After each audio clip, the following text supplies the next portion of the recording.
ایک بار درود پڑھیے محمد و آل محمد پر. اللہم صلی علی محمد و آل محمد. آج اصحال ثواب کی مجلس ہے. جناب مرحوم نادر رضا صاحب، قربان نادر رضا صاحب کے اصحال ثواب کے سلسلے میں، تو میں ابھی درخواست کرتا ہوں محمود بھائی سے کہ آپ آئیں اور میر انیس کا مرثیہ پیش کیجیے. مرثیہ پیش کیجیے.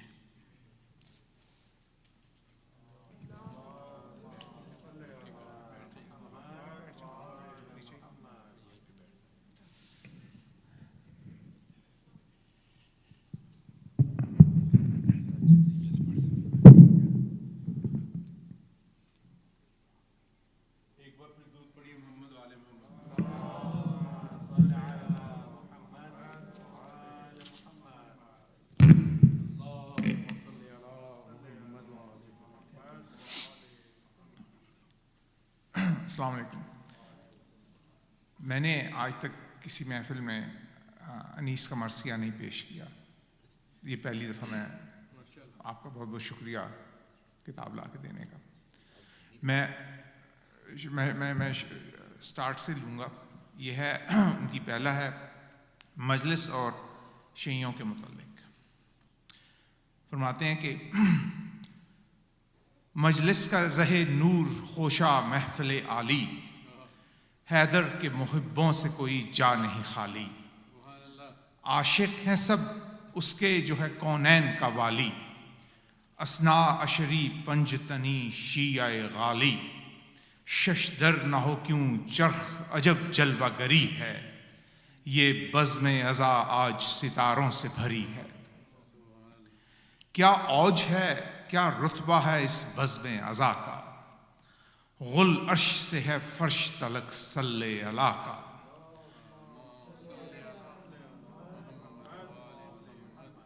کیا اوج ہے کیا رتبہ ہے اس بزم عزا کا، غل عرش سے ہے فرش تلک صلی اللہ کا.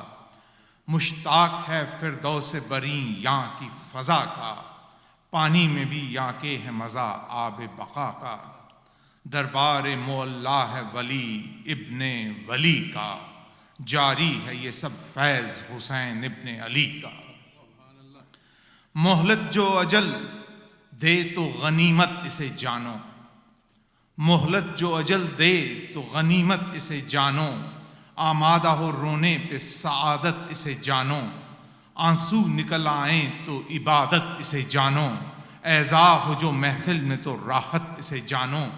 فاقے کیے ہیں دھوپ میں لب تشنا رہے ہیں، آقا نے تمہارے لیے کیا ظلم سہے ہیں. تکلیف کچھ ایسی نہیں سایہ ہے ہوا ہے، پانی ہے خنک مروح کش باد صبا ہے. کچھ گرمی عاشور کا بھی حال سنا ہے، سر پیٹنے کا وقت ہے ہنگام عزا ہے. گزری ہے بیاباں میں وہ گرمی شہے دیں پر، بھن جاتا تھا دانا جو گرتا تھا زمیں پر. مردم کے لیے واجب عینی ہے یہ زاری، رونا ہی وسیلہ ہے شفاعت کا ہماری. ہے وقت معین پہ ادا طاعت باری، یہ خیر ہے وہ خیر جو ہر وقت ہے جاری. رو لو کہ یہ وقت اور یہ صحبت نہ ملے گی، جب آنکھ ہوئی بند تو مہلت نہ ملے گی. جس امر سے ہو خاص وہ رغبت، جس امر سے ہو خاص وہ رغبت وہ کرے کام. خوش ہوں گے عوام اٹھیں تو پھر اس میں ہے کیا نام. دانا کو یہ لازم ہے کہ آیت نہ ہو الزام، کیا لطف کے آغاز کا بہتر نہ ہو انجام. جلسہ نہیں مظلوم کی یہ بزم عزا ہے، یا رونے کی لذت ہے رلانے کا مزہ ہے. قدسی کو نہیں بار یہ دربار ہے کس کا، فردوس کو ہے رشک یہ گلزار ہے کس کا. سب جن سے شفاعت ہے یہ بازار ہے کس کا، خود بکتا ہے یوسف یہ خریدار ہے کس کا. ملتی ہے کہاں مفت متاع حسن ایسی، دیکھی نہیں انجم نے بھی کبھی انجمن ایسی. ان میں جو مسن ہیں وہ پیغمبر کے ہیں مہماں، اور جو متوسط ہیں وہ حیدر کے ہیں مہمان. جو تازہ جواں ہیں علی اکبر کے ہیں مہماں، شیعوں کے پسر سب علی اصغر کے ہیں مہماں، سب خرد و کلاں عاشق شاہ مدنی ہیں، 5 انگلیوں کی طرح یہ سب پنجتنی ہیں۔ ارشاد نبی ہے کہ مددگار ہیں میرے، فرماتے ہیں حیدر کہ یہ غم خار ہیں میرے، حضرت کا سخن ہے کہ عزادار ہیں میرے، میں ان کا ہوں طالب یہ طلبگار ہیں میرے، یہ آج اگر رو کے ہمیں یاد کریں گے، ہم قبر میں ان لوگوں کی امداد کریں گے۔ منظور ہمیں شیعوں کی ہے عقدہ کشائی، عباس کو روئیں گے جو مر جائے گا بھائی، ہوگی جو کسی باپ کی بیٹے سے جدائی، دھیان آئے گا اکبر نے سنان سینے پہ کھائی، جب اپنے پسر کے لیے فریاد کریں گے، وہ داغ کلیجے کا میرے یاد کریں گے، اور فرزند صغیر ان کا تلف ہوگا کوئی کر، ہیں دوست میرے یاد کریں گے غم اصغر، ہو جائے گی بیوہ جو کسی شخص کی دختر، کبرا کے رنڈاپے پہ وہ روئے گا مکرر، بھولیں گے میرے غم میں وہ علم خیش و پسر کا، مرہم یہی ان لوگوں کے ہے زخم جگر کا، غم میں میرے بچوں کے یہ سب کرتے ہیں فریاد، اللہ سلامت رکھے ان لوگوں کی اولاد، بستی میرے شیعوں کی رہے خلق میں آباد، یہ حشر کے دن آتش دوزخ سے ہوں آزاد، مرتا ہے کوئی کر تو بکا کرتا ہوں میں بھی، ان کے لیے بخشش کی دعا کرتا ہوں میں بھی، فردوس کے میوے میری الفت کے ثمر ہیں، گل گشت کو جنت کے چمن پیش نظر ہیں، ان سب کے دلے پنجتنے پاک میں گھر ہیں، شیعوں کے لیے حشر میں ہم سینہ سپر ہیں، اس مارکے میں عیش و نشاط ان کے لیے ہے، نہ خوف جہنم نہ سرات ان کے لیے ہے وقت دعا حق سے انیس اب تو دعا کر، جو حاجتیں ان لوگوں کی ہیں ان کو روا کر، ان تعزیہ داروں پہ تو الطاف و عطا کر، مقروض جو مومن ہے تو قرض ان کے ادا کر، محتاج نہ ہوں تیرے سوا اور کسی کے، اور حشر میں ہوں ساتھ حسین ابن علی کے۔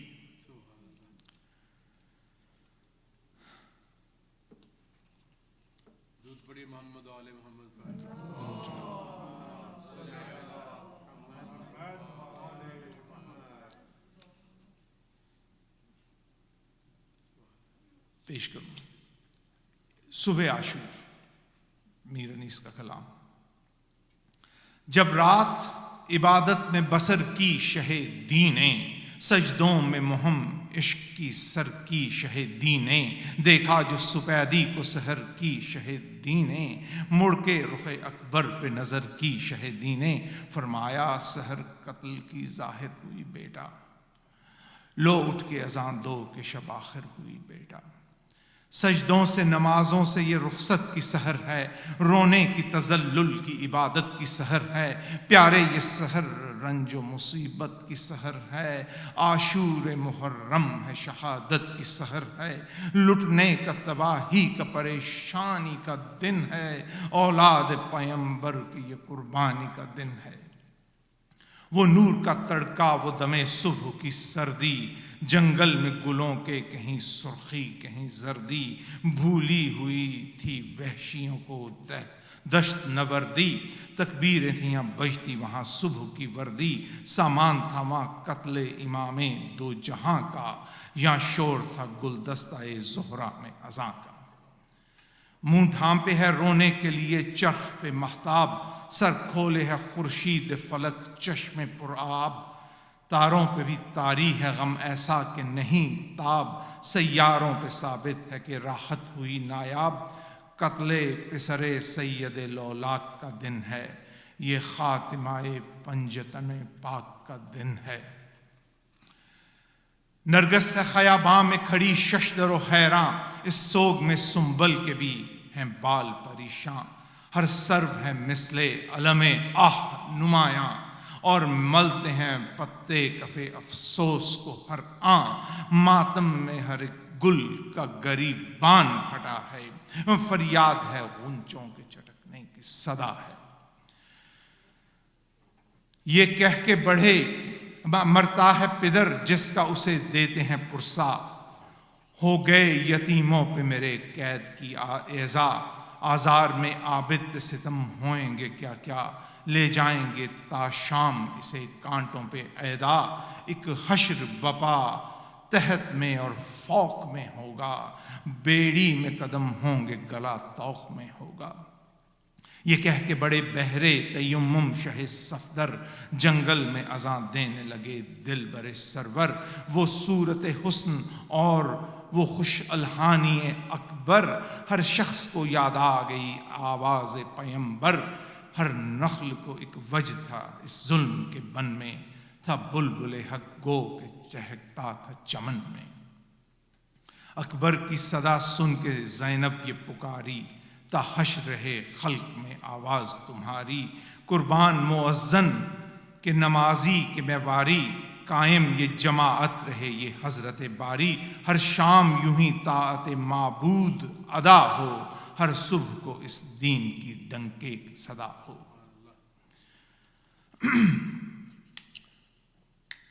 نکلے در دولت سے شہنشاہ فلک جاہ، پردے سے ہوئی جلوہ نما قدرت اللہ، 18 بنی فاطمہ تھے آپ کے ہمراہ، جھرمٹ تھا ستاروں کا زمین پر عقب ماہ، تھا فرش سے تا عرش سما جلوہ گری کا، ڈیوڑی تھی دریچہ فلک نیل فری کا۔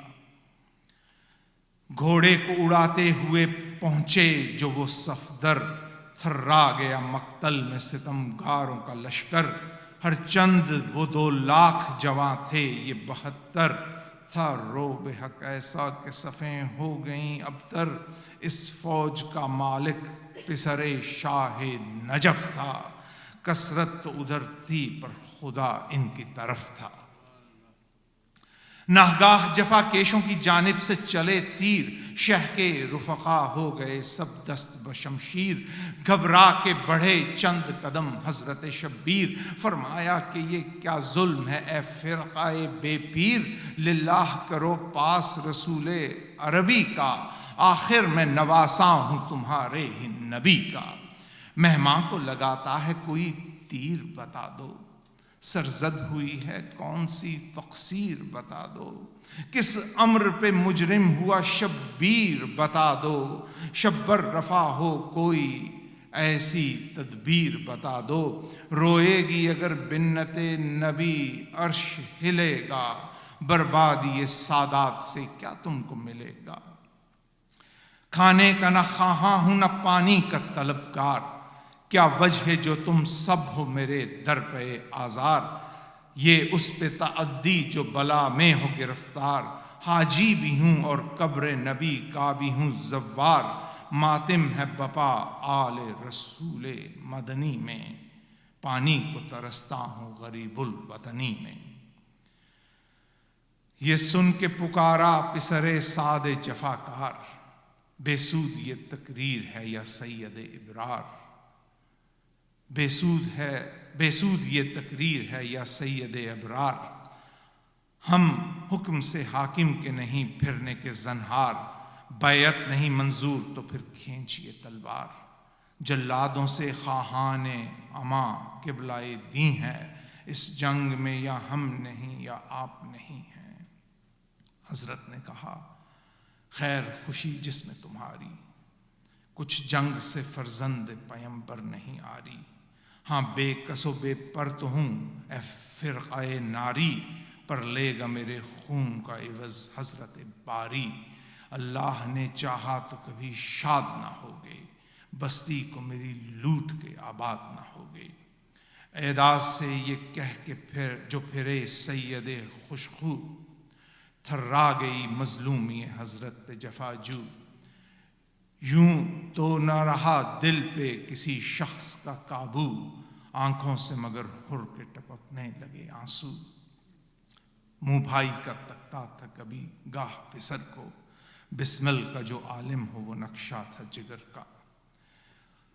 منہ بھائی کا تکتا تھا کبھی گاہ پسر کا، بسمل کا جو عالم ہو نقشہ تھا جگر کا۔ خاموش انیس اب کے جگر چاک ہے غم سے، بہتا ہے لہو اشک کی جا دیدہ نم سے۔ کی عرض بسد عجز شہنشاہ امم سے، مولا مجھے محروم نہ رکھ اپنے کرم سے۔ کب تک غم دنیا میں گرفتار رہوں گا، آقا تو میرے آپ ہیں پھر کس سے کہوں گا۔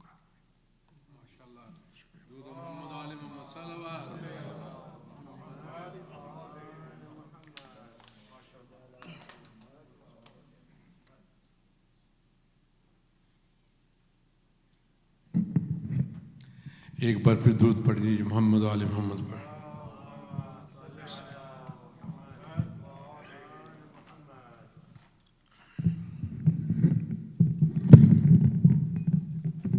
ایک بار درود پڑھی محمد آل محمد۔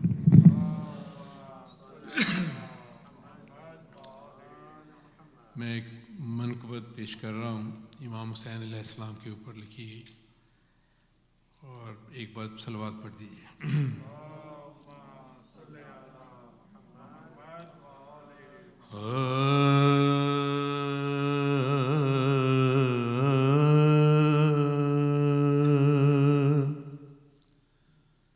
تجھے دیکھنا ہے وضو میرا،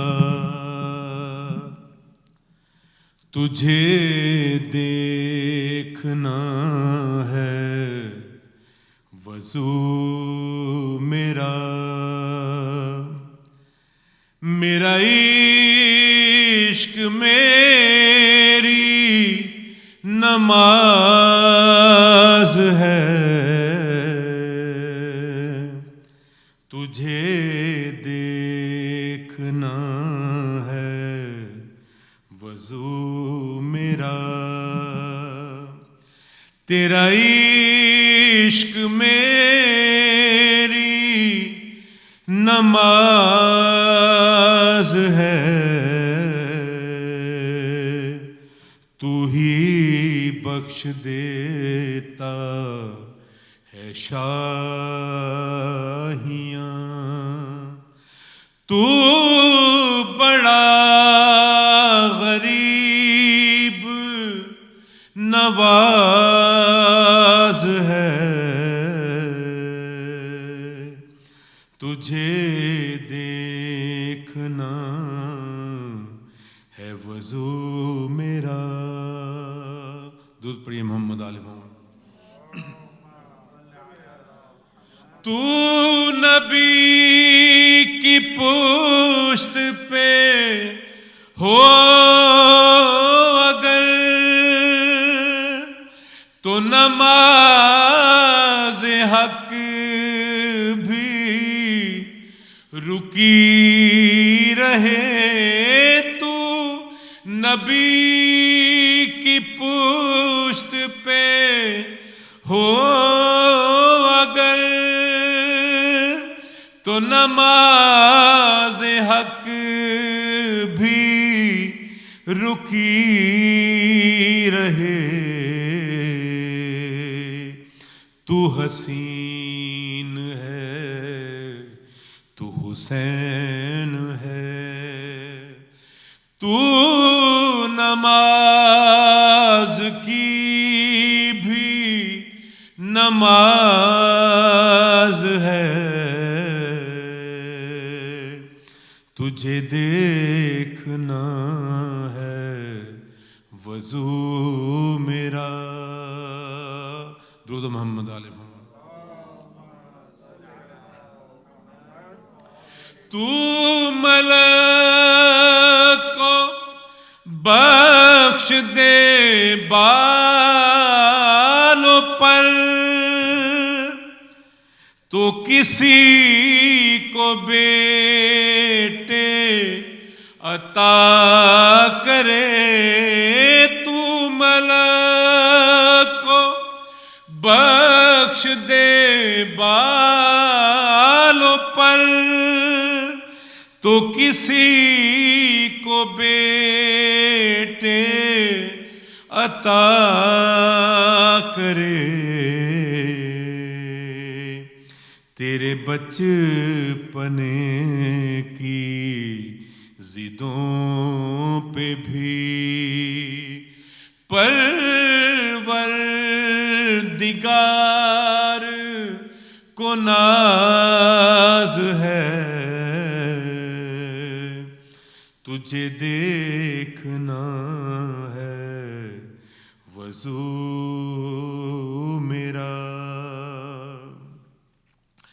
تو نبی کے کاندھے پہ ہو اگر تو خدا کی مرضی دکھائی دے، تو نبی کے کاندھے پہ ہو اگر تو خدا کی مرضی دکھائی دے، تیرے ہاتھ میں دو جہان ہے کہ نبی کی زلف دراز ہے، تجھے دیکھنا ہے وضو میرا۔ دودھ محمد علیہ محمد۔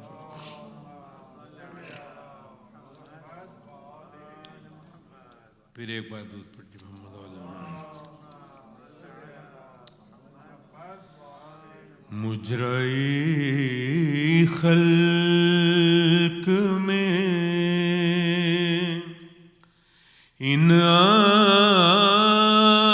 آنکھوں نے کیا کیا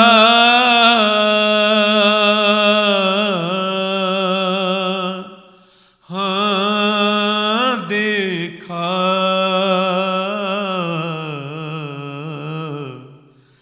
گھر لٹے قید ہوئی بھائی کا لاشا،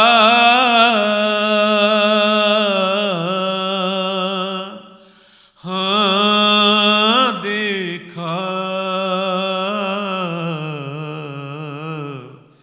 مجرئی خلق میں کہتی تھی زینب مستر کے خدا خیر کرے،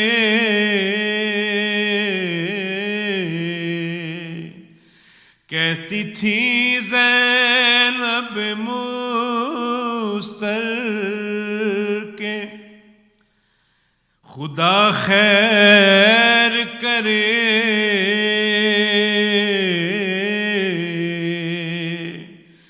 رات کو خواب میں اریاں سر زہرا،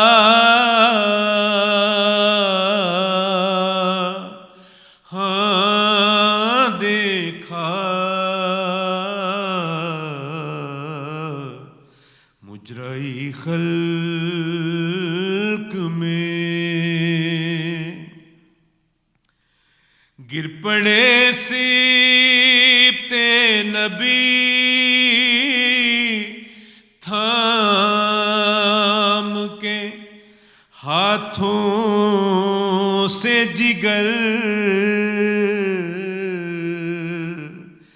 گر پڑے سیبتے نبی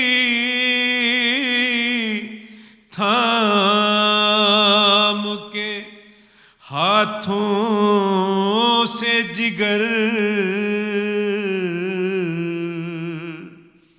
علی اکبر کو جو ریتی پہ تڑپتا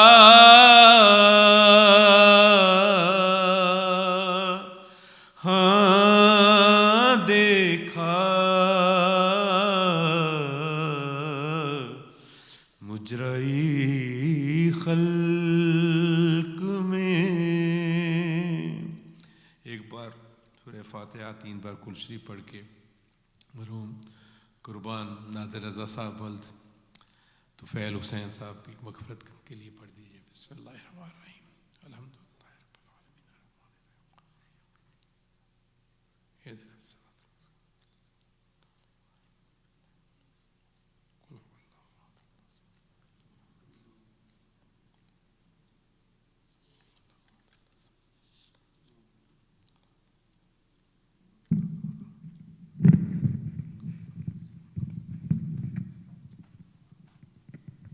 درود پڑھیے محمد و آل محمد.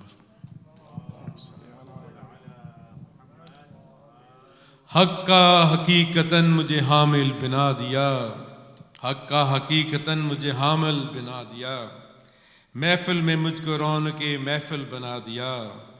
پیدا ہوئے علی تو یہ بولا خدا کا گھر, تو نے مجھے طواف کے قابل بنا دیا. درود و محمد و آل محمد پر ایک بار پھر درود پڑھیے محمد و آل محمد. اللہم صلی علی محمد و آل محمد. میں آپ درخواست کرتا ہوں حجت الاسلام جناب سلمان حیدر آبادی صاحب سے آئیے اور ممبر سے جلفہ فروز کیجیے. اللہم صلی علی محمد و آل محمد.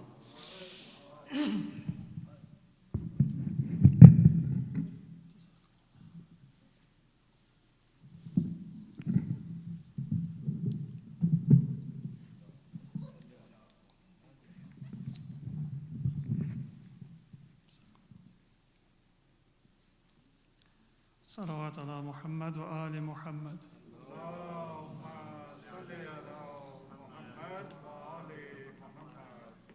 سورة الفاتحة. بسم الله الرحمن الرحيم. الحمد لله رب العالمين الرحمن الرحيم مالك يوم الدين إياك نعبد وإياك نستعين اهدنا الصراط المستقيم صراط الذين أنعمت عليهم غير المغضوب عليهم ولا الضالين. أعوذ بالله من الشيطان الرجيم. بسم الله الرحمن الرحيم. الحمد لله رب العالمين بارئ الخلائق أجمعين, والصلاة والسلام على سيدنا ونبينا أبي القاسم محمد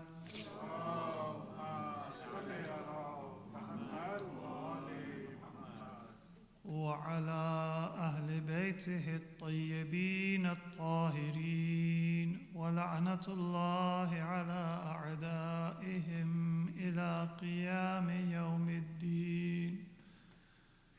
رب اشرح لي صدري ويسر لي أمري واحلل عقدة من لساني يفقه قولي. أما بعد, فقد قال الله عز وجل في القرآن المجيد. بسم الله الرحمن الرحيم. اعلموا أنما الحياة الدنيا لعب ولهو وزينة وتفاخر بينكم وتكاثر في الأموال والأولاد. صدق الله العلي العظيم. صلوات على محمد وآل محمد. اللهم صل على محمد وآل محمد. مؤمنين المؤمنات, السلام عليكم ورحمة الله وبركاته.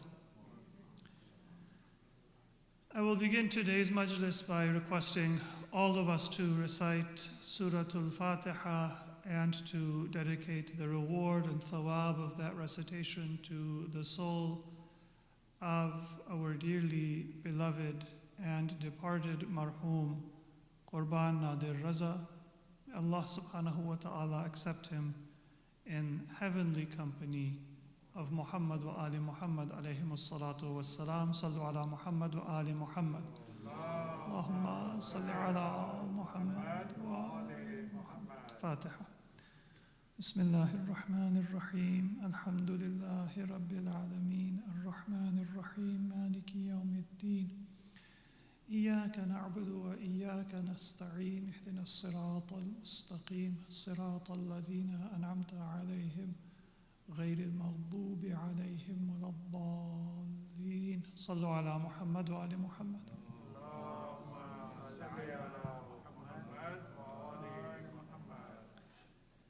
The purpose of these gatherings and these majalis is for us to send a gift to the soul of our family members, our community members, our loved ones, when they enter into their eternal life. And when you send a gift, if you really care about somebody, then you think about what is it that would be useful to them, or what is it that would be pleasing to that person. I might have a food that I like very much, but if I know that the person I am giving the gift to does not have the same preference or the same taste that I have, then I will not choose that cake or that dessert or that gift to give to that person. It might be intrinsically a very good thing. It might be something very pleasing to me, but it will not be a good gift because it's not pleasing or it's not useful to the person that I intend to honor and to give that gift for.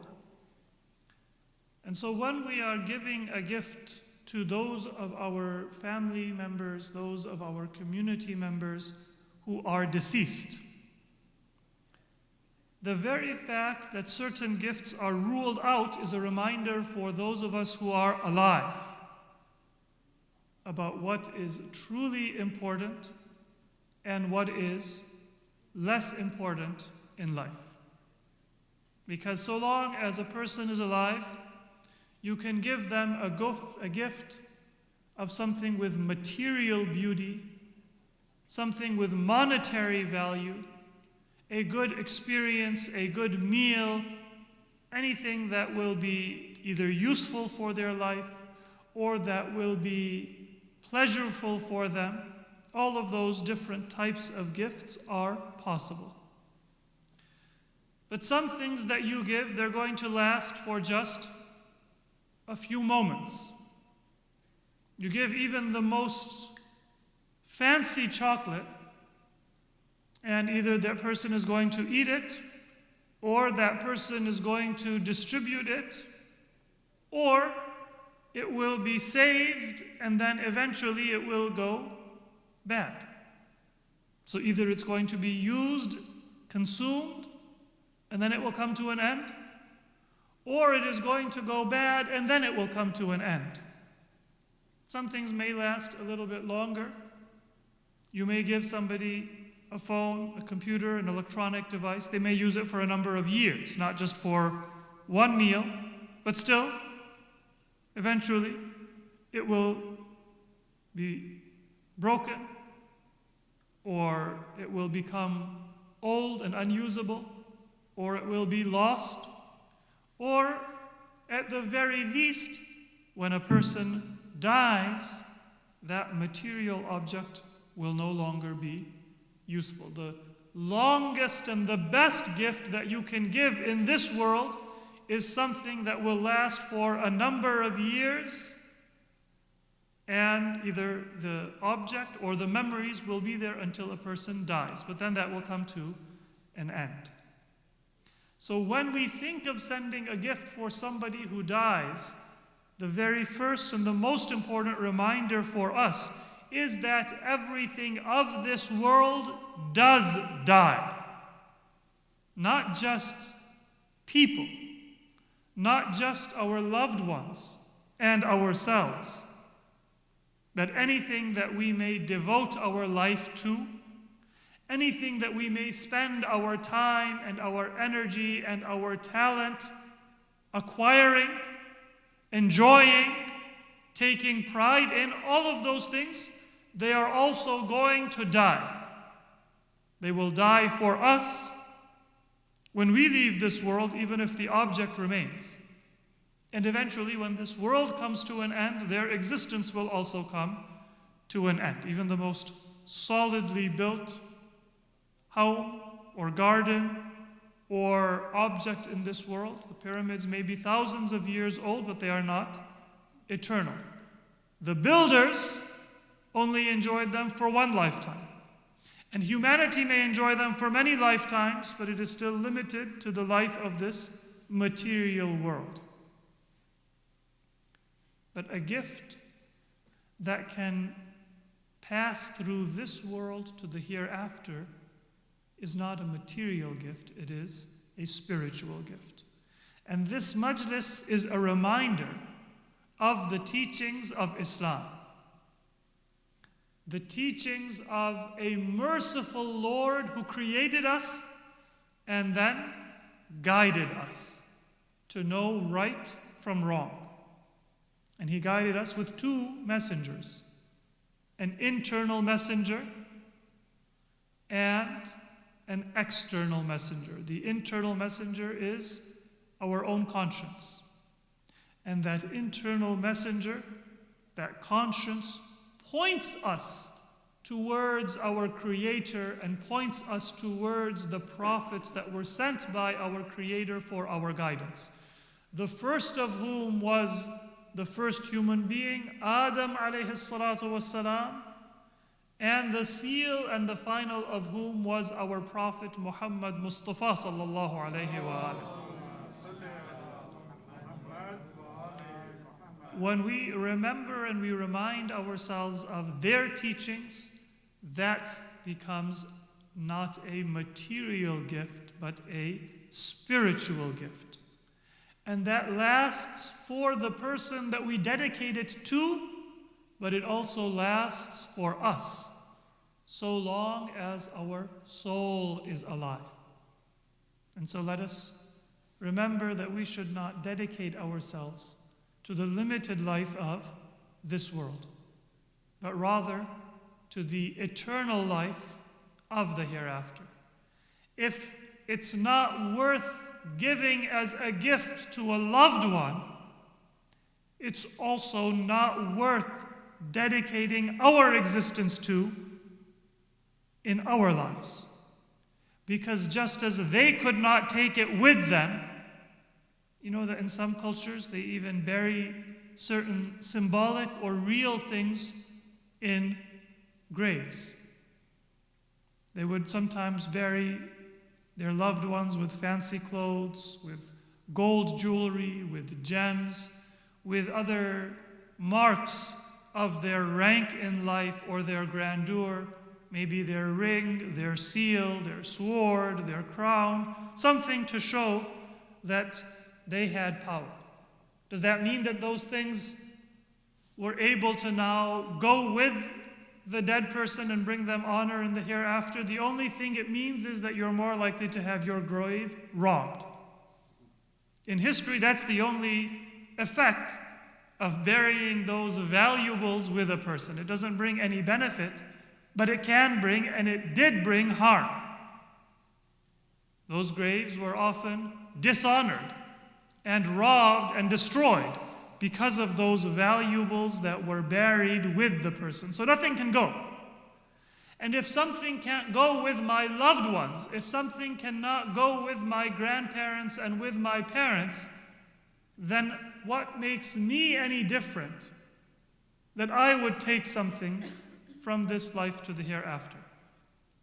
The only thing that we will take is our actions and our intentions and our commitments and our love and association with those who were righteous and those who were pious. Those are the only things, all of which belong to our soul, that we will be able to take with us to the hereafter. So those are the things that we should devote our life to, and not the material things of this world. Allah subhanahu wa ta'ala describes al-hayatud dunya in 6 attributes in one verse. And this is one of those infinitely beautiful and miraculous verses of the Quran, that the entire existence of a material life is described in one sentence. From birth until death, if you live a material life. اعلموا أنما الحياة الدنيا. Know, O human beings, that al-hayatul dunya, the lowest or the material form of existence, which is the type of existence that most of humanity is most comfortable with and most in seeking and in desire of acquiring. For most people, we might want to get an education and a degree, but not because of humility or a desire to serve or to learn. We want that degree, we want that credential in order to earn. Go to any university. I was in the University of Chicago. You go to one of those fields where you have high earning potential, the business school. You have a state-of-the-art building. New, flashy, well-lit, well-aired. Everything will be at the very best of what that institution can offer. Many other colleges and universities, they are similar. And then you go to a humanities department or philosophy or those areas that deal with human thought and human culture. And you'll often find old buildings, poorly lit, poorly ventilated, creaky floors, difficult to navigate. Sometimes you wonder if it's even safe to be in that place. Many of you may have experienced this. That is because of what society values. It is an institution of learning. And in all of the departments, you have learning. But that learning which produces profit is often valued higher than that learning which produces insight or humility. Not because it's more beneficial, or at least the relative benefit is debatable. But if something helps me to get power, if something helps me to become famous, if something helps me to become rich, then most of humanity will value it and value everything associated with it. But if something just makes me a better human being, then often you will find very few people who honor, value, seek, acquire, adopt, and practice it. So for that material life, the Quran says it's all in one sentence. A long life, a short life, many experiences, many different ups and downs. It's not really that important. It's one sentence. اعلموا أنما الحياة الدنيا لعب ولهو وزينة وتفاخر بينكم وتكاثر في الأموال والأولاد. 6 attributes. That's all that life is. With all of its happiness and sadness and ups and downs and experiences, the material life is very shallow. You can do a lot, but that a lot does not amount to a lot. It starts with la'ib. Life is play. And usually for children, they're not complicated. They just want to be entertained. So from the moment of a child's birth, when it's able to see and crawl and respond, even from that young age of maybe a few months or a few years, that child can play. And even sometimes with a dangerous object, they see a knife in your hand, you're cutting fruit, but for them it's a toy. And if they grab it, then they don't know any better. They might injure you or they might injure themselves, because whether it's a knife or a pen or a twig or something valuable or something of no value, they're equally entertained by it, because for them, in their level of knowledge and awareness, and in their stage of life, life is a game, la'ibun. That's the first stage of our material life, where everything is for enjoyment and it is a game. Then there comes another stage, lahu. And often we say the two together, lah wa la'ib, or la'ib wa lahu. You've probably heard both terms, but there is a slight difference. La'ib is a game, and the lahu is a diversion. Or maybe we can say a little bit more of a sophisticated game. Because when that child is 3, they won't know the difference between a toy from the dollar store or a branded toy. But when that child is 7 or 10, if you now give them a toy from the dollar store, what are they going to say? If they're very well-mannered and trained, they might say, "Thank you very much," and then when you leave the room, they'll throw it in the trash. That's if they're well-mannered. And if they're still simple and honest, as children tend to be, they will say, "This is not the game that I wanted. This is not the real thing.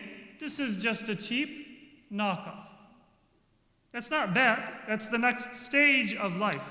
If you are at the age where that is appropriate, then that is exactly what you should do. Sometimes parents, they get frustrated with that 3-year-old acting like a 3-year-old. A 3-year-old acting like a 3-year-old is by design, and that's good. The problem is when we are 30 or when we are 50 and we are still acting like a 3-year-old. If a 3-year-old wants to be entertained, then Islam tells them, teach them good things even through a game. That is a hadith of our beloved Prophet Muhammad sallallahu alaihi wa sallam. Man kana indahu sabi falyatasaba lah. If you have a child, then act like a child and play like a child with them. Don't sit them down as if they're in a graduate seminar and teach them right from wrong. For a 3-year-old, that's appropriate. For a 7-year-old, that's appropriate. But then if you are an adult and you still want to come to a majlis for entertainment, if you are an adult and your religious life, your family life, your personal life is only about diversions, then there is something wrong with you. Because you should have grown and moved past that stage in your life. It's still good to have leisure activities and hobbies, but don't make religion your hobby. Don't make your family your hobby. That if they're fun, then you care about them, and if they're boring or if they're needy, then you turn your back on them and say, "What are they going to give me?" That's not how you should treat your religion. That's not how you should treat your family. That's not how you should treat your responsibility. So that's the second stage.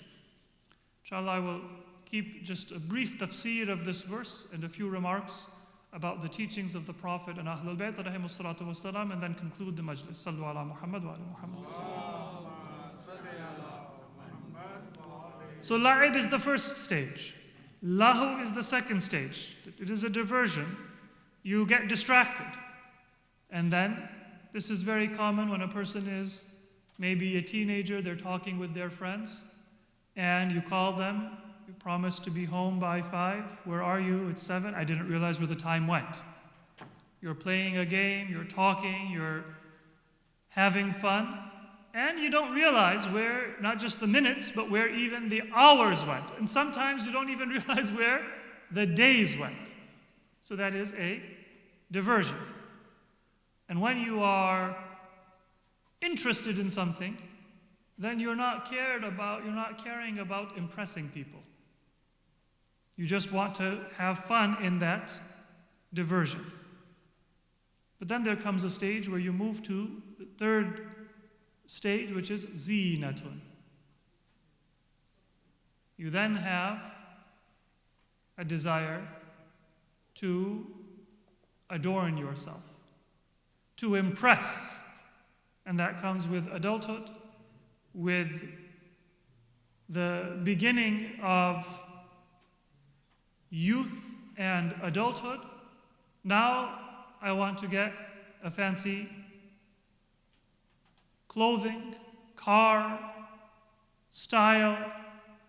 I'm careful about how I present myself and how other people perceive me. A 3-year-old doesn't care. If you give them ice cream and they realize that they're going to have ice cream on their hands and on their face and on their clothing, and they're going to look very unpresentable, they're not going to care how much the Eid clothes cost or who is going to see them or take a picture. They're going to enjoy it.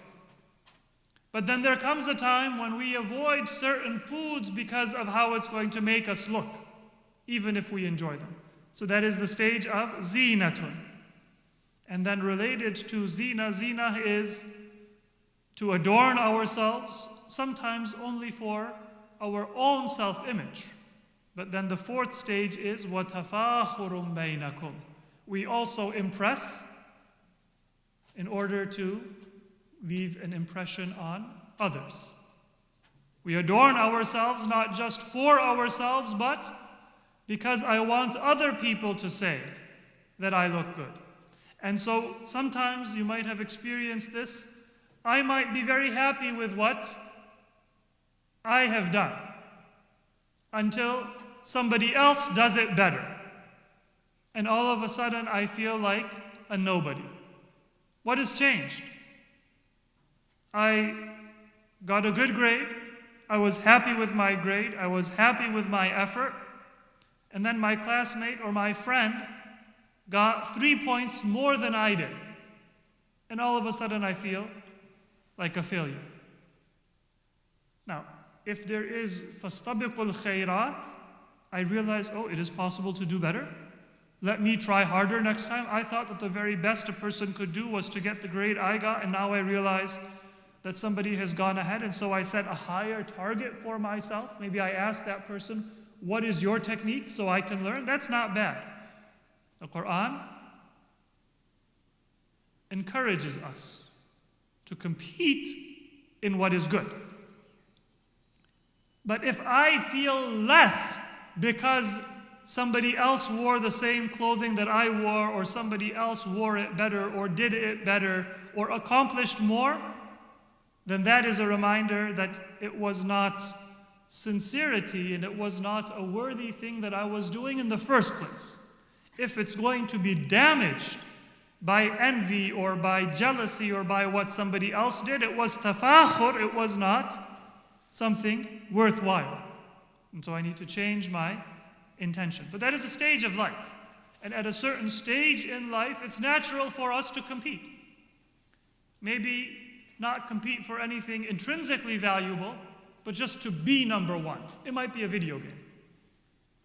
It might be something that has no monetary benefit, but we feel good being voted number one or being seen as number one. This is also a natural stage of life. But then people move past that, and now tafakhur does not cut it. وَتَكَاثُرٌ. Now we want to compete in acquiring things. And this usually happens when people now enter into their careers a little bit older in their life. All of a sudden, I check online to see my house value. And if my house value goes up, I'm still living in it. I still have a mortgage, but I feel a little bit richer. What has changed? Maybe nothing good. It might mean that my property taxes are going to go up. It might mean that my insurance is going to go up. It might mean, if the housing market is tight, that every time I have a leaky faucet, I'm going to pay more to repair it. So anything good out of these things? Unless I'm planning to sell, nothing good has come out of it. But why do I feel better? Maybe it's easier for me to smile, it's easier for me to deal with stress. Not because I'm going to get anything out of it. In fact, there may be certain things that I'm going to pay, I'm going to suffer. But وَتَكَاثُرٌ فِي الْأَمْوَالِ. Because I have more money. or I think I have more money. My investments go up, all of a sudden, I feel very wealthy. If you know anybody who's invested in cryptocurrency, some days they're on top of the world, and some days they're not doing so well. And if somebody loses their key, then that wealth that they never actually had, they might be mourning the fact that they might no longer have access to it. This is takathur. Now these are examples that are extreme and they are rare, but on our own level, the more money we have, often the better we feel. And we sometimes compromise our principles and our values and our relationships and maybe miss or delay a prayer in order to have takathurun fil amwal. But then a time comes when even amwal do not satisfy us. And that is wal awlad. Then people want a legacy. Now the Quran mentions awlad, and for most of us, having children, having our children grow up and prosper and get married and having grandchildren, that is something that we still value. But for the modern material human being, when the materialism becomes too extreme, it might become so extreme that they never care even about having children. It's bad to have children and only care about their material success. I'm very proud if they're rich, but I don't care about their character. That's bad. But even worse is an extreme materialist society that says, why have children at all? It's just effort and expense. Even that society still cares about its legacy, though. And so they might spend money to maintain their brand. When they give philanthropy, they might make sure that their name is mentioned prominently. The name is important, but that is because they think their legacy and immortality will come from the name. Your material life is in those 6 sentences.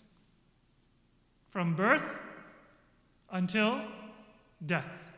From the moment you just want to play until the moment you want to build your legacy, whether you think your legacy is to have somebody to pass on your family name, or whether you think your legacy is the memories and the memorials that you have left behind you, or the empire that you have left behind you for other people to be impressed by and remember you by. Whatever your legacy might be, from play until creating that material legacy, that is a material life. اعلموا أنما الحياة الدنيا لعب ولهو وزينة وتفاخر بينكم وتكاثر في الأموال والأولاد.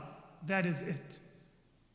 And so Allah wants us to move past al-hayatud dunya to caring about al-akhirah. And the final point I want to make today is, what is the difference between al-hayatud dunya and al-akhirah?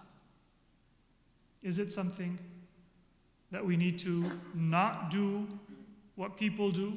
They get married, they have a career, they buy a house, so I shouldn't do any of those things? If I rent, then I'm less attached to the world than if I buy a house. If I just get the cheapest thing, then I am less attached to the world than if I care about having good clothing, good food, a good car, and so on. That's not the difference between dunya and akhirah. It's not how much you earn or how much you spend, but it is why you care for the things that you care about. A person came to our 6th Imam, Imam Ja'far al-Sadiq alayhi salatu wassalam. And sometimes we feel like we are nobody because we see all of the distractions in our mind. We think that we're not pious.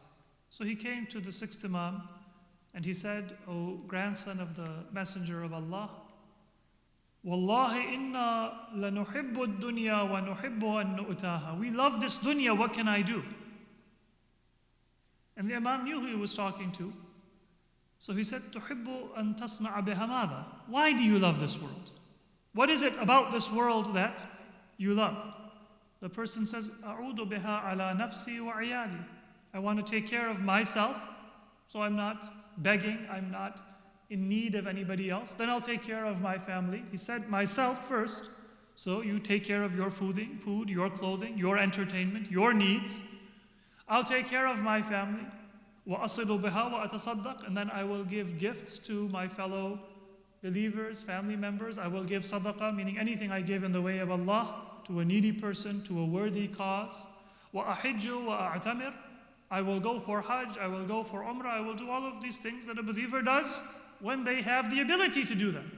Otherwise, if I don't have the ability, I might believe in a cause, but I can't do much. I might know my relative is in need, but I can't do much. The Imam says, لَيْسَ هَذَا طَلَبَ الدُّنْيَا هَذَا طَلَبُ الْآخِرَةِ.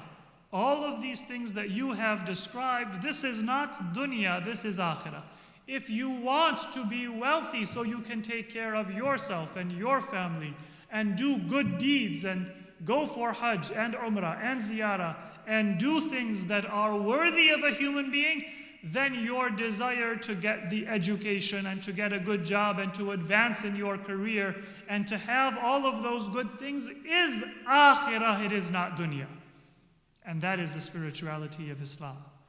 Not to leave the world seeking the hereafter, but to live in the world and make it a spiritual world rather than a shallow material world. There is another hadith that a person passed by Prophet Muhammad Mustafa sallallahu alaihi wasallam. He was with his companions. And that person was young, well-dressed, kind of working hard, as somebody might be if you see somebody, maybe a salesman, out and about, in a good car, dressed well, sharp, working to earn a livelihood. And those people said, Ya Rasulullah, لَوْ كَانَ هَذَا فِي سَبِيلِ اللَّهِ. If only this person were spending their time in the masjid, it were in the path of Allah.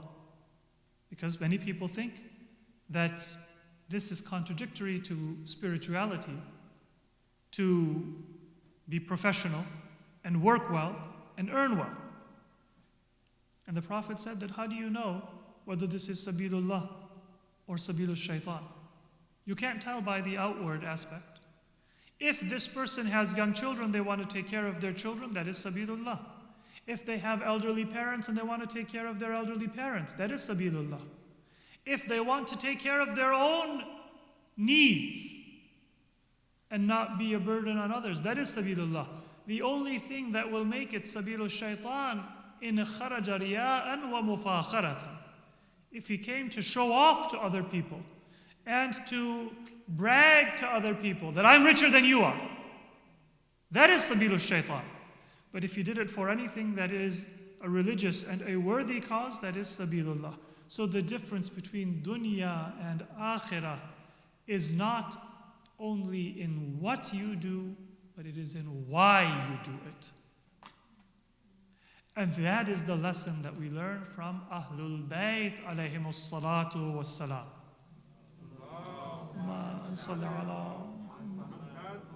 Ahlul Bayt do not belong to Sunni or Shia or Sufis. They belong to all Muslims in particular, and they belong to all of humanity in general, those who are willing to learn from them. But the one thing that we learn from Ahlul Bayt, and the reason why they should be central in our practice of Islam, is because they always lived and taught how to be in this world for the sake of the hereafter. All of you know in the early history of Islam, Muslims created an empire. And in that age of conquest, which some Muslims take a great deal of pride in, and there's nothing wrong with that if you take pride in the good parts. There were some very evil parts of that history as well. Tragedies like Karbala. But in that age of conquest, many people, they took pride that we defeated an enemy, whether it be pagan or Hindu or any other group. That's not a matter of pride. Did you offer them honorable terms? Did you convey to them the message of Islam? Did you seek peace before you made war? If so, then there is honor in conquest. But if not, then that was not the way of the Prophet. That is not honorable. Some people, they became very wealthy. Some people, they became very powerful. Some people turned away from wealth and power and realized that it is a trap. And they became known as Zuhad, Zahid. And later on, they became known as Sufis. But all of them, they took one part of that message and they ran with it. It was only Ahlul Bayt alayhimus salatu wassalam who were Zahid, meaning they didn't care about the world, but they didn't flee from the world. Who had objections to the way that the government was oppressing Muslims and in particular non-Muslims, but didn't run away. They stood there and they gave advice and they gave guidance to teach people how to be a better Muslim and how to create a better society. That was the teaching of Ahlul Bayt. And if there is one message that I would like all of us to have, we have a treasure of that gift of Ahlul Bayt in As-Sahifa As-Sajjadiyya, the du'as of Imam Zainul Abidin. Last week I read dua number 37, the dua of the Imam for Thanksgiving, because of the occasion of Thanksgiving. And if you read that dua and all of the other du'as in Sahifa As-Sajjadiyya, you see the beauty of the teachings of the Imams. The Quran says, "In ta'uddu ni'matallahi la tuhsuha." If you try to count the blessings of Allah, you can't count them. But what happens when you count the blessings? Quantity. Sometimes it can have the opposite effect. Because Allah gave me a house, but somebody has a bigger house than I do. Allah gave me health, but somebody has better health and more strength than I do. All of the material blessings, when I count them, yes, I realize they are infinite and beyond my ability to repay. But for those of us who are human beings, we also sometimes think about how much other people have. I have an infinite list. I can never, la tuhsuha, I can't account for God's blessings, but somebody else has a bigger list than I do. And so Imam Zainul Abidin alayhi salatu wassalam in As-Sahifa As-Sajjadiyya, in his dua for Thanksgiving, he doesn't focus on the quantity of God's blessings. He focuses on the quality of God's blessings. He says, "Oh Allah, if I wish to thank you for your blessings, then how can I ever do so? Because every time I say, Alhamdulillah, Ash-Shukru Lillah, that itself is a blessing that you gave me. The more I thank you, the more I am in your debt. Because you give me the knowledge, you give me the honor, you give me the grace to be able to show gratitude." Now this is just one sentence as a summary, but that entire dua is a beautiful reminder for us, not just of the quantity of God's blessings, but of the quality. This is the gift Ahlul Bayt gave the Muslims, to know how to live in the dunya, but for the akhirah, in every circumstance. And that is why their struggle and their sacrifice inspires us. In the time of Imam Hussein, there were many who knew Yazid was evil, but there were no others who knew how to respond to that evil. It isn't by condemning, it isn't by fleeing, but it is by offering oneself as an example of sacrifice to set a standard. Imam Hussein alayhi salatu wassalam, as he marched towards Karbala, he took his loved ones with him. And on the journey to Karbala, Imam Hussein closed his eyes for a moment.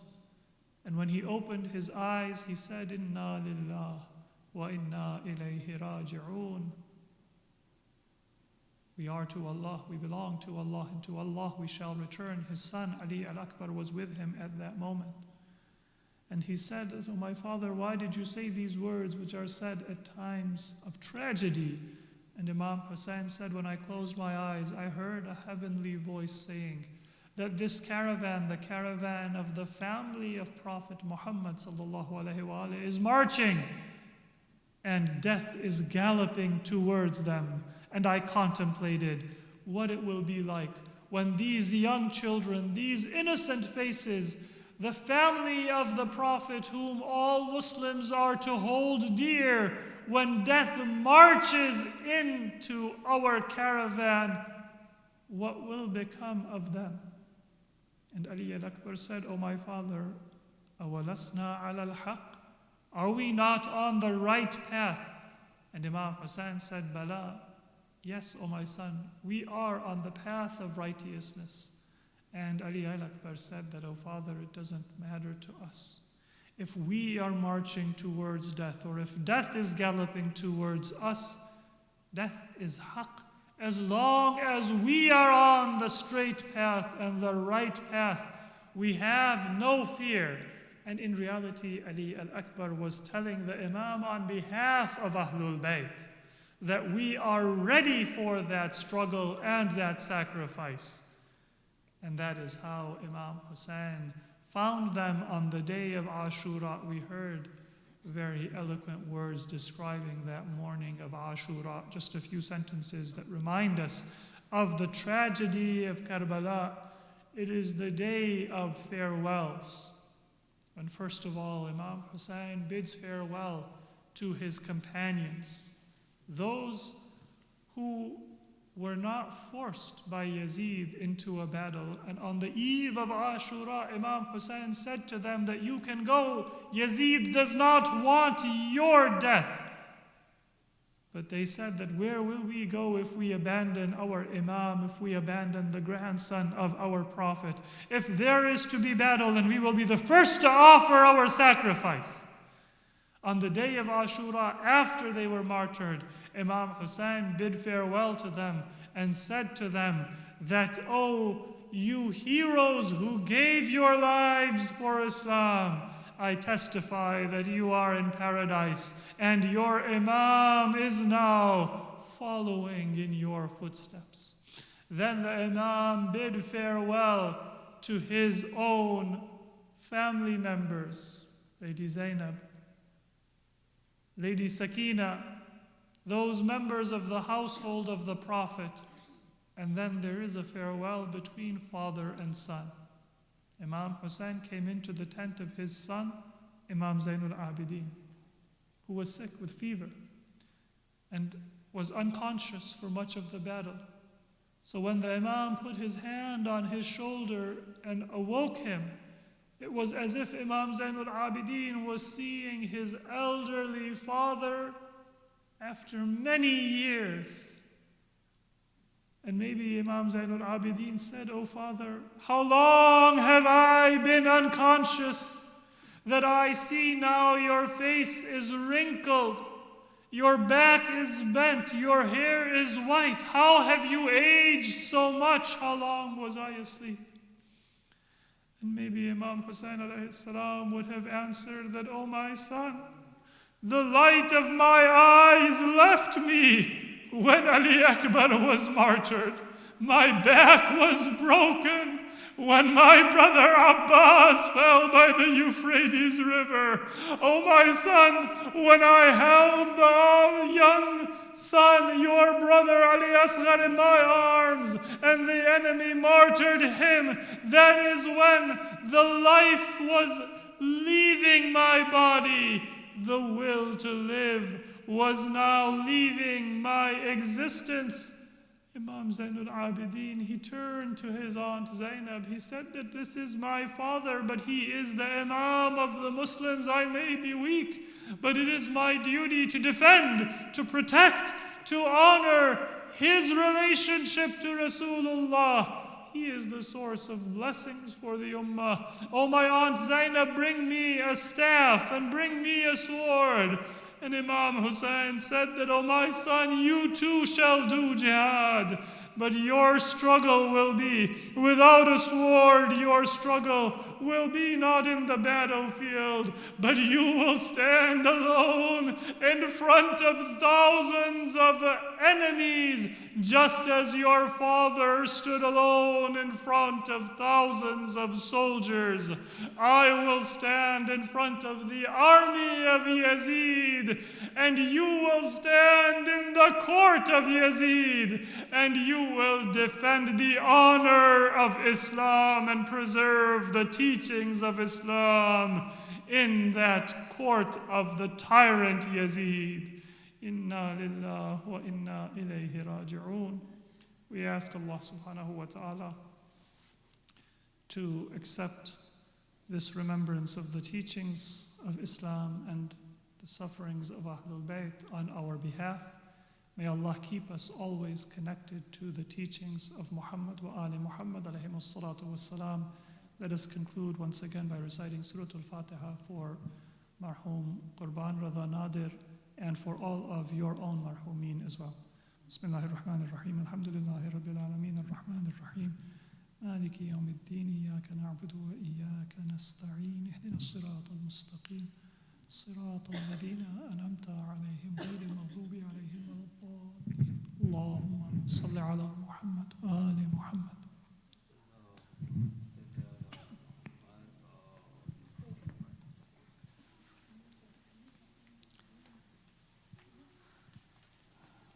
السلام عليك يا رسول الله. السلام على علي أمير المؤمنين. السلام على فاطمة الزهراء. السلام على الحسن والحسين. السلام على الأئمة التسعة المعصومين من ذرية الحسين علي زين العابدين ومحمد بن علي وجعفر بن محمد وموسى بن جعفر وعلي بن موسى ومحمد بن علي وعلي بن محمد والحسن بن علي والحجة بن الحسن القائم المهدي صلوات الله عليهم أجمعين.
बाकी नहीं काफ़ी ख़वातीन तो ऊपर बैठते हैं है ना एक और भी शायद मेरे ख्याल काफ़ी है इस तरह करें ना इसके दो ऐसे कर लें ताकि लेडी नहीं ख़वातीन तो चेयर्स पे बैठते हैं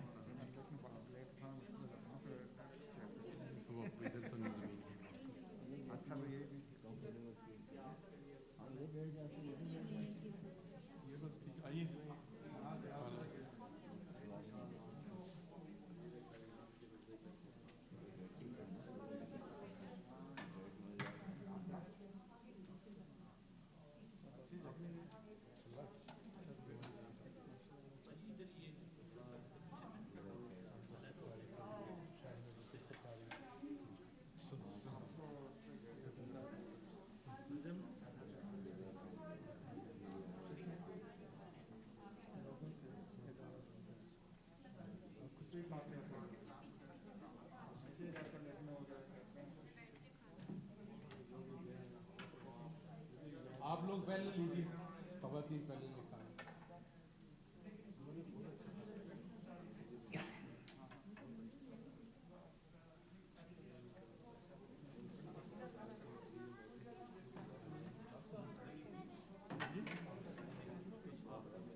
favorite verses of the Quran?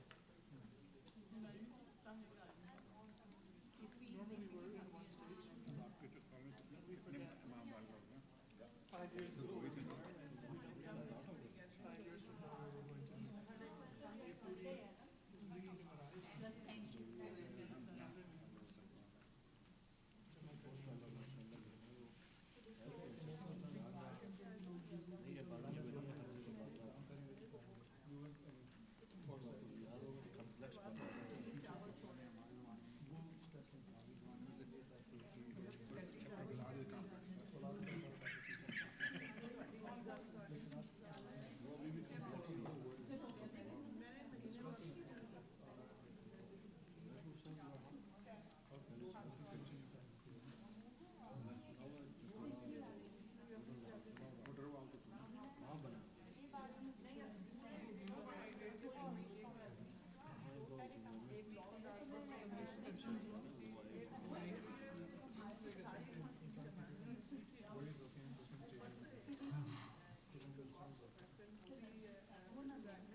ये पूरी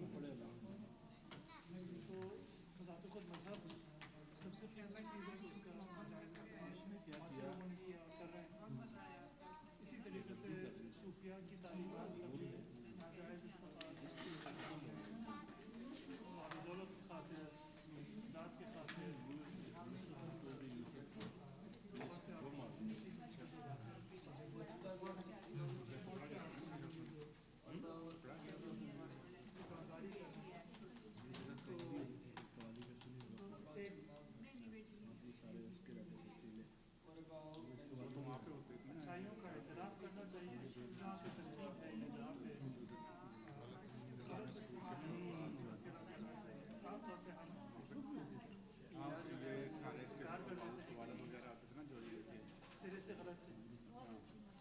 مسلمان جو ہے وہ صرف فقہ کی تعلیم حاصل سے تو نہیں ہوگا نا اگر کوئی ہندو ہے کسی بھی مذہب سے ہو آپ اس کو آگے تفسیر پڑھانا شروع کریں تاریخ علمی تفسیر نماز کی کیفیت اور احکام بیان کرنا شروع کریں گے اس سے وہ اسلام کی حقیقت کو نہیں پہچان سکیں گے نہ اسلام آپ کو ضربہ لا دوں لیکن صوفیہ نے یہ کہا پردہ ہٹا دیا پھر بعد میں لوگوں کو نماز بھی سکھا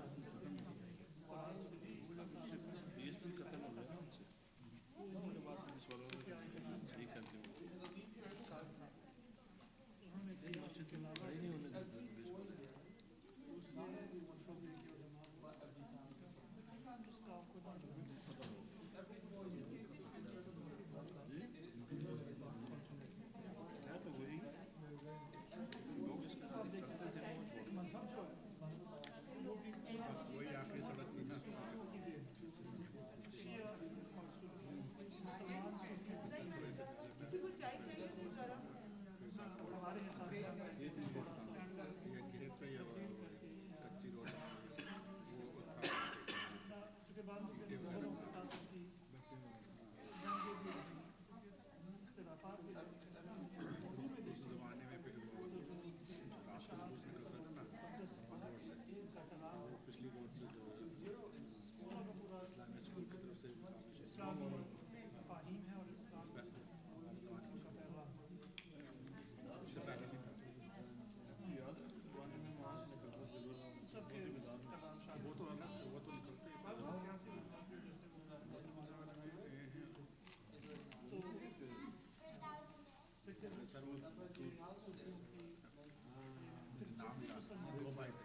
تو اب اگر کوئی کرسچن جو ہے وہ ہندوستان میں تو ہو سکتا ہے کہ وہاں کے چرچ میں اس طرح ڈھانپ کر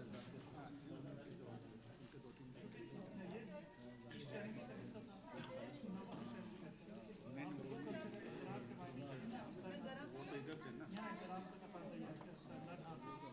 تو اسی طرح سے اسلام کے ساتھ اگر آپ ابھی بھی دیکھیں in funerals or in solemn parades, people will sometimes stab their heads. یہ ایرانیوں کا کلچر ہے. This was considered یہ غلامی کی علامت تھی. ایسے جب ہم مسلمان ہوئے تو پھر انہوں نے کہا کہ اسلام میں شامل they thought it was a respect. تو ہمارے آئندہ نے کہا کہ یہاں پہ آپ اپنی عقل نہ تعلیم اور جاری رکھیں اپنی طرف سے آپ اس میں جو ہے نا وہ کاٹ دیجیے. اور میں لے جاؤں آ رہے ہیں ہم بھی کھڑے ہو گئے. even now I've heard, I haven't visited myself. You can see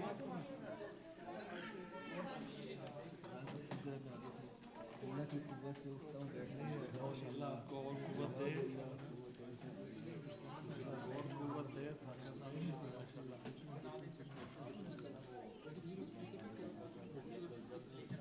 طریقوں سے نماز پڑھنا میں پوچھ رہا ہوں میں نے سنا ہوا کہ حضرت صلی اللہ علیہ وسلم نے اپنی زندگی میں مختلف طریقوں سے نماز پڑھی ہے.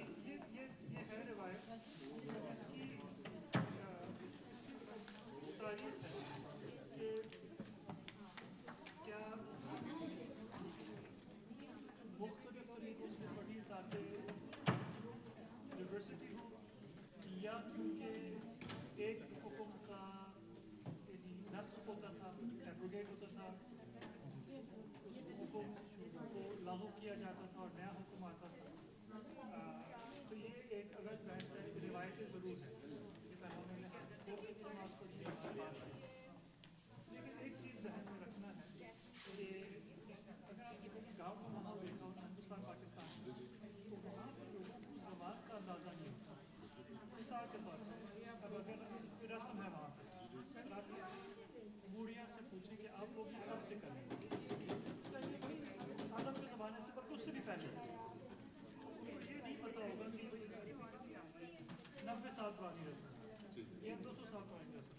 شہروں کے لوگوں کو اندازہ ہے یہ جو ہے یہ مجلس یا یہ جلوس یا یہ رسم کب سے شروع پڑھنا لکھنے سے. لیکن جہاں پہ اورل کلچر ہے اورل ٹریڈیشنس کے تقاضے الگ ہیں ان کے طور طریقے الگ ہیں. تو یہ ذہن میں رکھنا ہے کہ یہ جو حدیث ہے کہ پیغمبر نے یوں بھی کیا یوں بھی کیا. Part of this was the oral tradition of Muslims after the Prophet. میں دیکھ رہا ہوں کہ آپ کے قبیلے میں مفتی صاحب بھی یوں نماز پڑھ رہے ہیں, ہمارے قبیلے میں مفتی صاحب یوں نماز پڑھ رہے ہیں, یا آپ کے قبیلے کے مفتی جو ہے وہ فاسق ہیں, میرے قبیلے کے مفتی فاسق ہیں. آپ سے میں پوچھوں گا آپ ہم نے تو اپنے پردادا کو اسی طرح سے نماز پڑھتے دیکھا, میں بھی کہوں گا تو پھر یہ چیزیں منسوخ ہو گئی پیغمبر سے, بٹ دیانتی میں نہیں. اس ماحول میں انسان یہی سوچتا ہے کہ جب مفتی صاحب کر رہے ہیں تو انہوں نے یقین پیغمبر کی ہی روایت دیکھی ہوگی, حالانکہ ایسا ہوتا نہیں تھا, تو وہ بھی پہلے. تو یہ دونوں باتیں ملتی ہیں. اب یہ ایک تاریخی تحقیق کا موضوع ہے. میرا ذاتی جو ریسرچ ہے وہ یہ ہے کہ یہ خلیفے حکومت کے زمانے میں یہ ایران سے جب اسیر آئے تو جب مدینے میں اسیر آئے یوں کھڑے تھے کیونکہ ان کا درباری کلچر پہلے سے تھا, عربوں میں نہیں تھا درباری کلچر. تو جب مدینے میں ایک دم مثلاً اسیروں کو یوں دیکھا تو پھر خلیفہ نے کہا یہ بڑا اچھا طریقہ ہے, اس کو ہمیں نماز میں اڈاپٹ کرنا چاہیے. It was an early adoption. جب نئے شہر مسلمان ہوئے تو انہوں نے اسی کو دیکھا, جب اس کو دیکھا تو اس کو یہی سمجھا ہوگا کہ پیغمبر سے آیا. تو اس کی حضرت حمزہ یوسف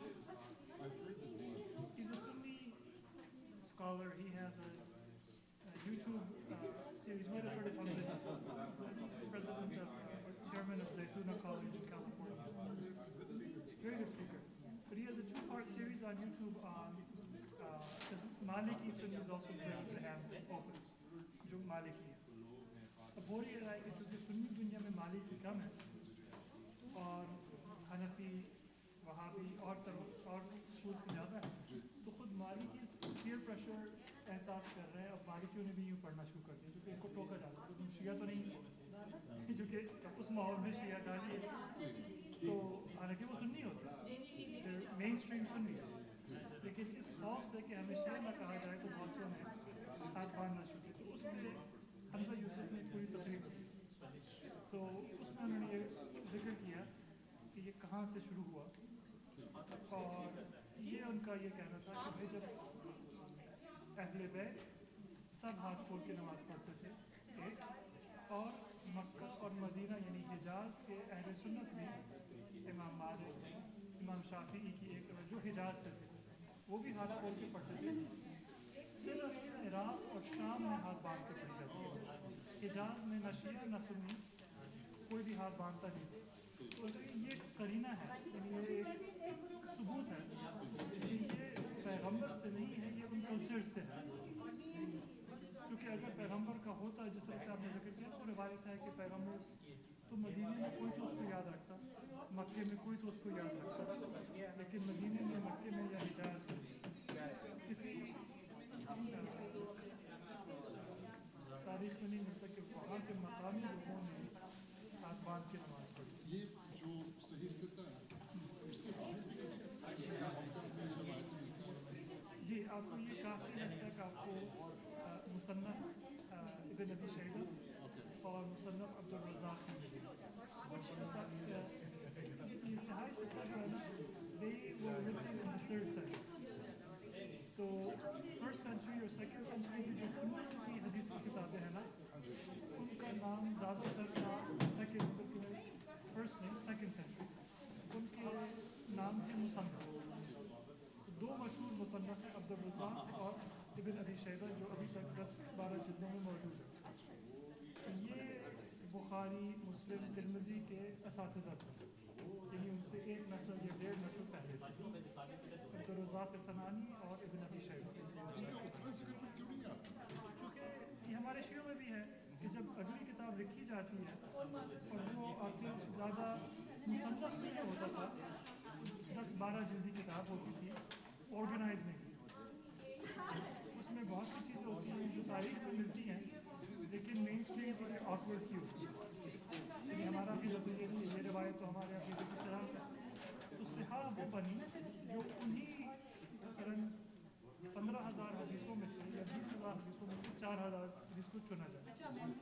कौन से चुने जाते थे? जो ज़्यादा सही थे और जो आपकी ऑर्थोडॉक्स ओपिनियन से करीब. तो ज़ाहिर है कि कन्वीनियंट ये है कि आप उसको ज़्यादा फ़रोग़ दें, और कोई गलत भी नहीं है, लेकिन एक मुहक्किक़ के लिए उन सोर्सेज को देखना ज़रूरी है. आम इंसान के लिए अगर आप कहें कि आप मुस्लिम को देखें, बुखारी को देखें, तो वो निचोड़ है सुन्नी अक़ीदा, लेकिन वही सुन्नी अक़ीदा यानी ये निचोड़ है वो कहीं से बना है. वो मसादिर जो है ना, वो असली किताब है, वो उनका तज़किरा कम होता है, लेकिन वो अभी तक मौजूद है. आप बात करते हैं क्रिश्चियन अपोलोजेटिक्स से, नाम सुना है, ये जवाब है क्रिश्चियन. ये द नेम, ये जो फ्रेज है ये वेरी मिसलीडिंग. आप सब apologetics, somehow they are playing some kind of a subservient role to try to explain away something. Yeah, apologize, you do. It's quite the opposite. ये वो है जो क्रिश्चियन बनाना चाहते हैं जो लोग. क्रिश्चियन बनाना चाहते हैं, लेकिन ये वो है जो कि खास तौर पर मुसलमानों को टारगेट करते हैं. And the way they operate is they're very direct. They don't try to be very delicate. कि जी इस्लाम के बारे में ऐसे peace, ये है वो. They go head on. Islam is not a religion of peace. It is a religion of war. और फिर वो रवायतें दे दाके, लेकिन उसमें वो ये भी कहते हैं कि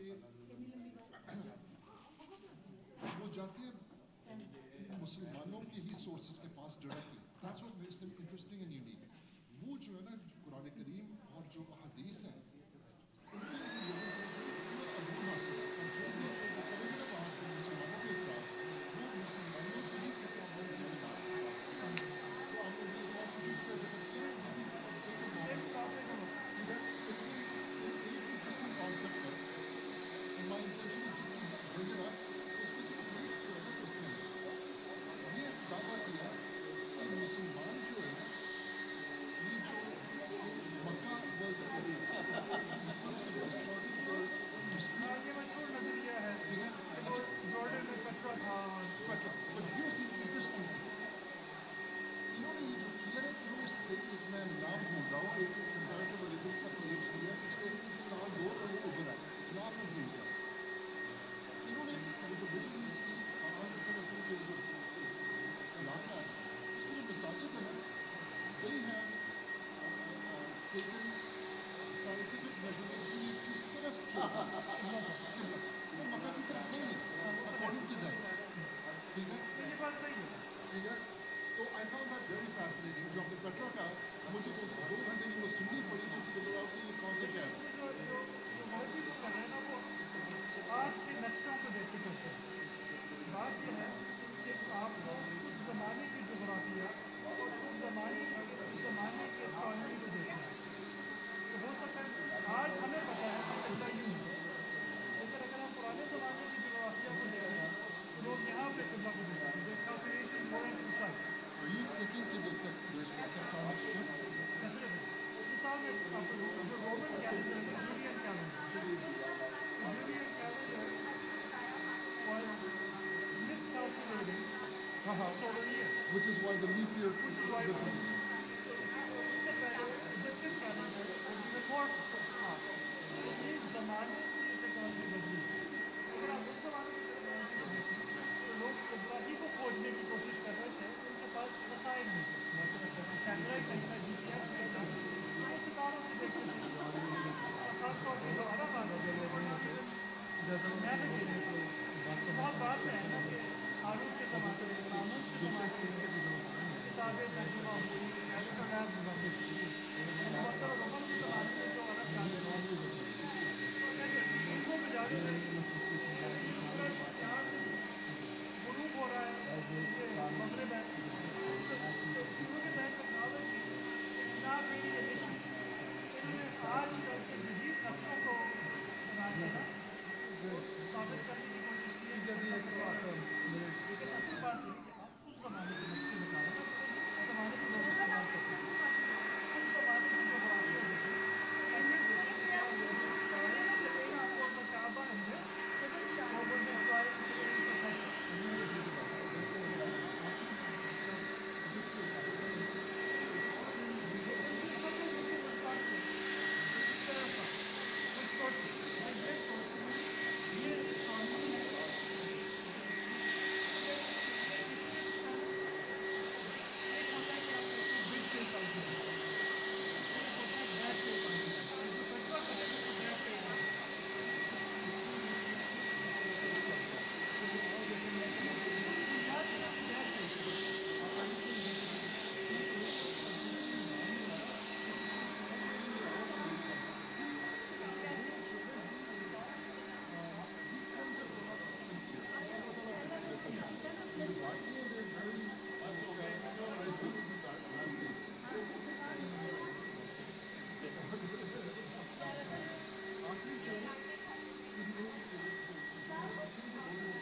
इन्होंने ये शुरू किया कि हम लोग तो जो है ना we admit the Bible was written by man, it's fallible, but they Muslims they claim not a single word has been altered. Here's the sources. These 6 original Qurans.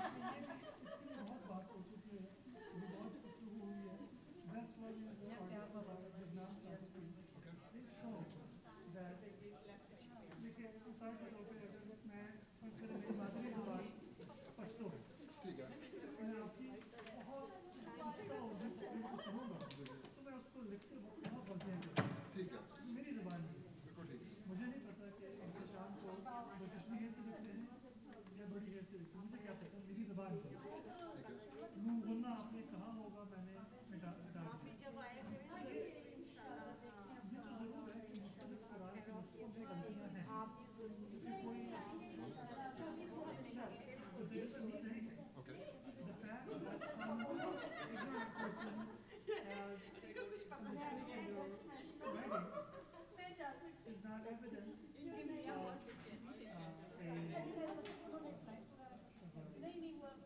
fluctuation in the book.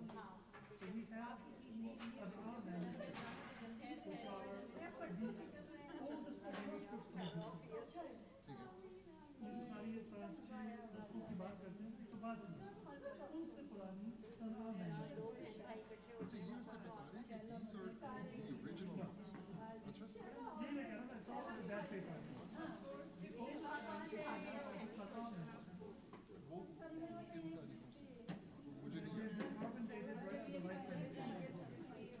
Because one of these apologetic centro کیا کہتے ہیں جو وہ ہے نا critiques, وہ یہ کہ the earliest known manuscripts are 300 to 400 years after the Prophet's demise. Look up Sanaa manuscripts. So now I will. Particularly Imam from Stanford University. Okay. He's done a very detailed analysis of it. And not from Muslim perspective. ٹھیک ہے.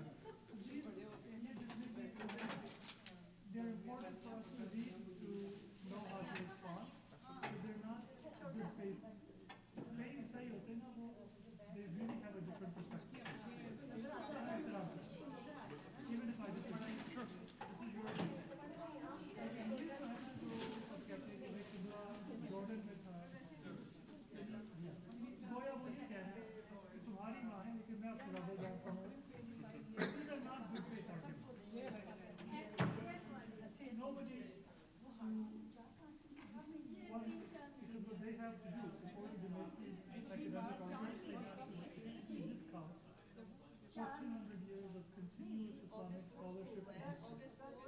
تو یہ Orientalism کا ایک تکنیک ہے کہ تم جو اپنی زبان میں اگر آپ پنجابی میں وہی بات کہیں گے جو میں انگریزی میں کہوں گا تو تم ظاہر ہو میں جب تک پورا آگے آپ کی تحقیق یا آپ کی دستاویز کے نیچے حسرت نہیں کرے گا تو تمہاری اپنی تعلیم تمہارے اپنے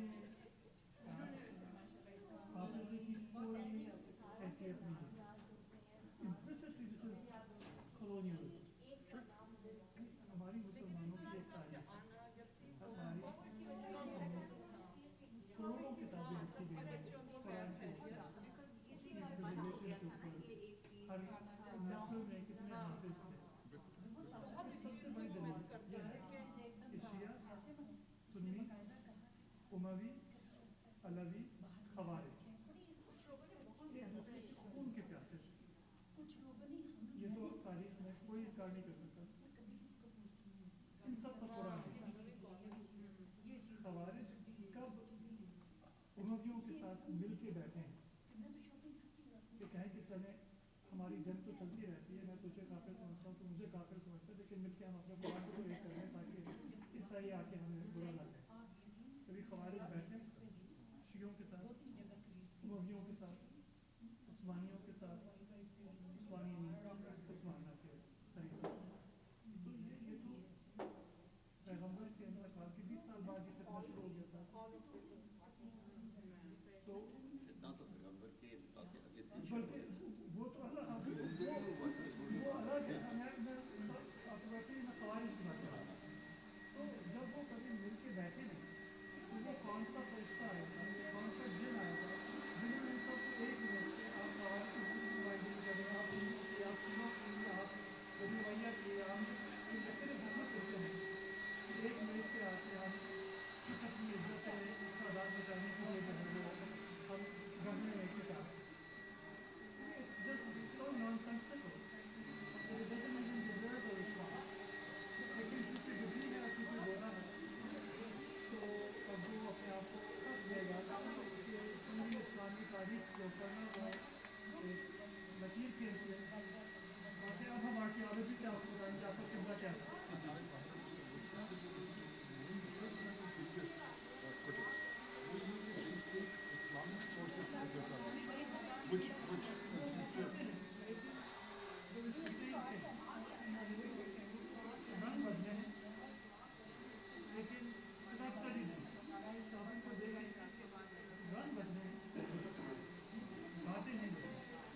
बता भी देता था कि हमें हज नहीं करना।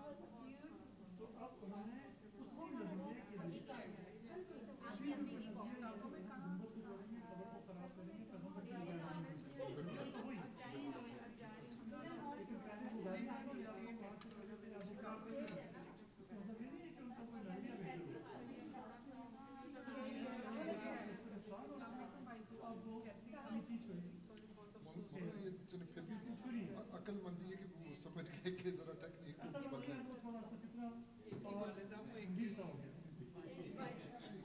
समझे कि एक हवाले से अच्छा है, लेकिन एक हवाले से उसका खतरा बढ़ गया। पहले तो इंसान बहुत आसानी से कहता था कि उस बंदे को बात करने की तमीज़ नहीं है, वो पैगंबर की सुन्नत क्या है। अब वो नीची छुरी टेढ़ है, अब आपको खतरा ज़्यादा है। A pleasure talking with you. हमें भी प्लीज दुआ में याद रखिएगा।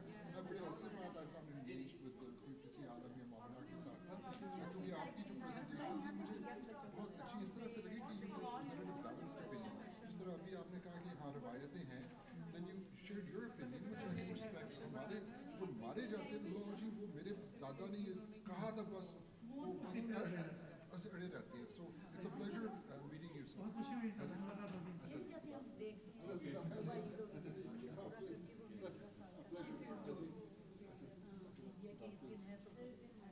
चले जी फिर खबर की मौलाना उसमें शामिल नहीं है, तो उसको क्या किया जाए? वर्जीनिया में कोई असर नहीं है। आप वर्जीनिया में किसी जगह भी खा सकते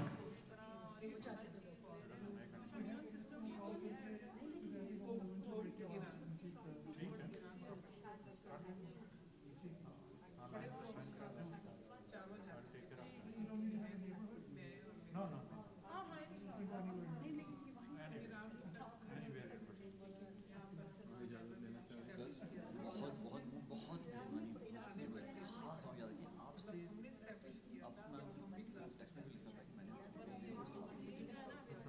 मैंने आपको ख्वाब में देखा,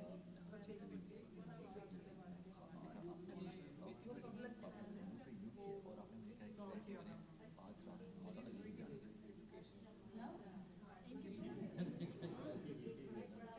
शायद वो आपके थ्रू वाले साहब का वो था। मैंने खुद तो बेदारी में तो ज़ियारत नसीब नहीं हुई, अल्लाह कबूल करे आपकी नियत का स्वामी याद रखे वाली नस्लों के लिए रास्ते ये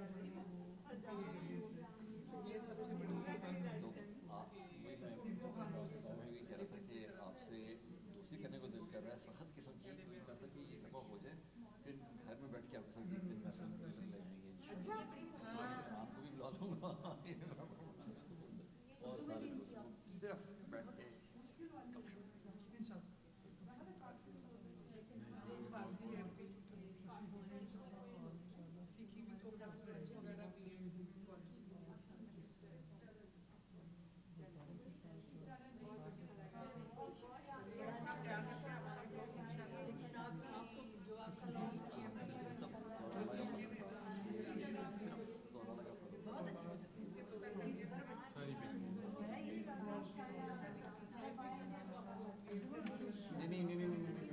भी नंबर आपके पास है? बिल्कुल है, फिर keep in touch.